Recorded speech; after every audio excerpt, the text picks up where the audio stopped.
بسم اللہ الرحمن الرحیم قل بفضل اللہ وبرحمتہ فبذلک فلیفرحوا هو خیر مما یجمعون صدق اللہ العظیم والصلاة والسلام علیک یا رسول اللہ وعلی آلک واصحابک یا سیدی یا رحمۃ للعالمین۔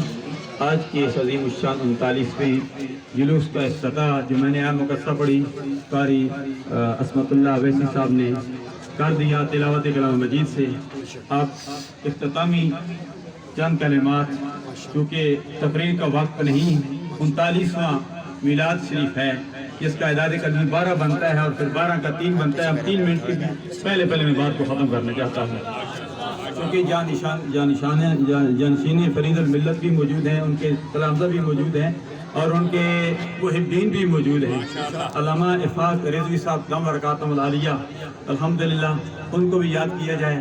اس مسجد کے سابقہ خطیب وہ تھے، آج سفیر اہل سنت علامہ سفیر احمد قادری صاحب الحمدللہ عزیز اس سلسلے کو چلائے آگے چل رہے ہیں۔ اللہ تبارک و تعالی ہم سب کو صحیح معنوں میں ان کا بازو بننے کی توفیق عطا فرمائے۔ حاضرین و ناظرین، محکمہ پولیس والے، جملہ سول انتظامیہ، الیکٹرانک میڈیا والے، سوشل میڈیا والے، ہر حوالے سے الحمدللہ العزیز سرکار کے دیوانے اپنے اپنے انداز میں میلاد مصطفیٰ منا رہے ہیں۔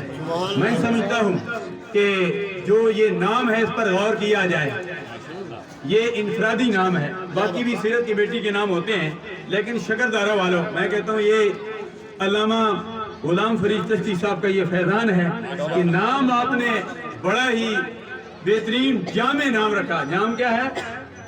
مرکزی سیرت میلاد کی بیٹی۔ 2 چیزیں ہیں اس میں، ایک سیرت ہے اور میلاد ہے۔ سیرت بعد میں ہے، میلاد پہلے ہے۔ اگر میلاد نہ ہوتا تو سیرت بھی نہ ہوتی۔ میلاد